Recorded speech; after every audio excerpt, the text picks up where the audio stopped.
একটি মেয়ে প্রতিদিন বিকেলে দাতা দরবারে ফুল আর তসবি বিক্রি করতে যেত।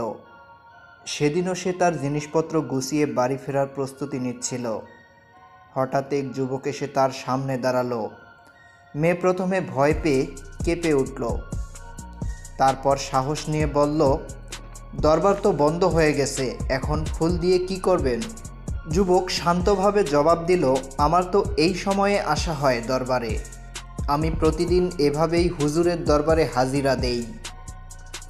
মেয়েটি অবাক হলো, এতদিন তো সে এই সময়ে ওই যুবককে কখনো দেখেনি। সে দ্রুত বাড়ি ফিরতে চেয়েছিল বলে আর কিছু জিজ্ঞেস করল না।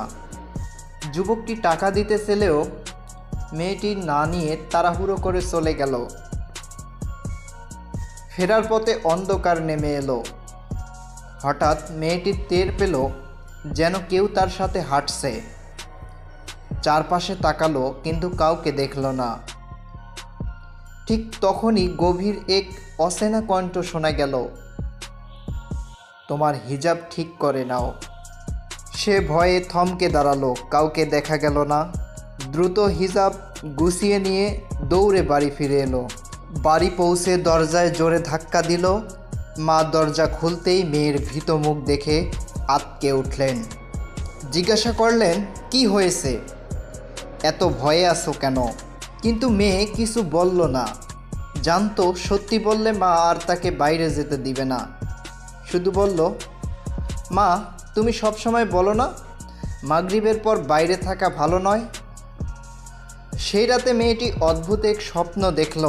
স্বপ্নে এক অচেনা মুখ, রাগে ভরা চোখ আর সেই একই কণ্ঠ, আজ থেকে তোমার মাথা থেকে হিজাব কখনো ফেলবে না। ভয়ে তার ঘুম ভেঙে গেল।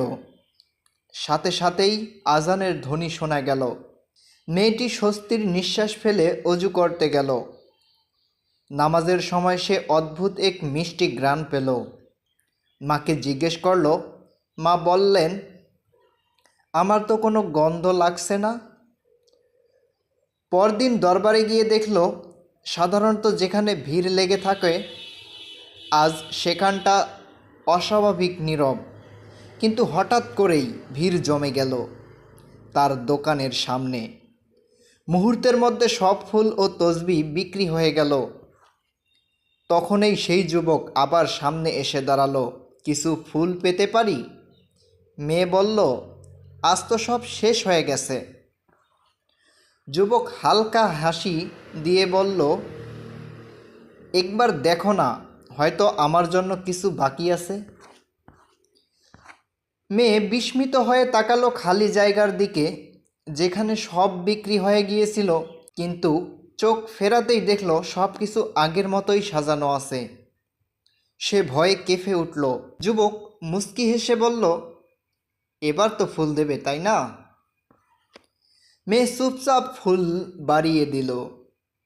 যেতে যেতে যুবক বলল, সবসময় দুশ্চিন্তা করো না, আর যেখানে তোমার মা বিয়ে করতে বলেছে সেখানেই করো, ওটাই তোমার জন্য ভালো।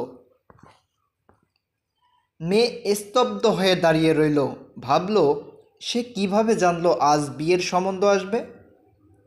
ভয় আর কৌতূহল মিশে তার মন অস্থির হয়ে উঠল। বাড়ি ফেরার পথে আবার সেই কণ্ঠ শোনা গেল, জারফান জিন, জারফান জিন। যখনই এই নাম ডাকবে তোমার সাহায্য হয়ে যাবে। মেয়ে আঁতকে উঠে কেঁপে উঠল, কিছুই বুঝতে পারছিল না। বাড়ি গিয়ে দেখল অতিথিরা বসে আছে। চোখ তুলে তাকাতেই হতবাক হয়ে গেল, ওই একই যুবক তার সামনে বসা। মেয়েটির মুখ দিয়ে হঠাৎ বেরিয়ে গেল, মা এ তো সেই ছেলেটা। মা ও অতিথিরা অবাক হয়ে তার দিকে তাকালেন। মা বললেন, কে, কোন ছেলে? ফাতিমা। ফাতিমার হৃৎপিণ্ড দ্রুত ধুকপুক করতে লাগলো। সে নিজেকে বোঝাতে চাইল, কিন্তু মনে মনে জানতো এ যে সেই ছেলেই। তখন জারফান হালকা হাসি দিয়ে বলল, ফাতিমা এবার তো আমাকে চিনতে পেরেছো? ফাতিমার রক্ত যেন জমে গেল। কাপা গলায় বলল, তুমি তুমি কে?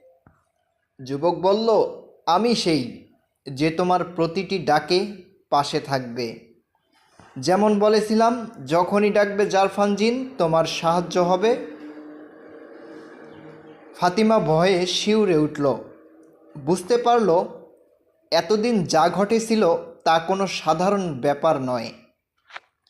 অতিথিরা ভেবেছিল এ এক সাধারণ সম্বন্ধ, কিন্তু ফাতিমা জানত এর মধ্যে লুকিয়ে আছে ভয়ঙ্কর এক রহস্য।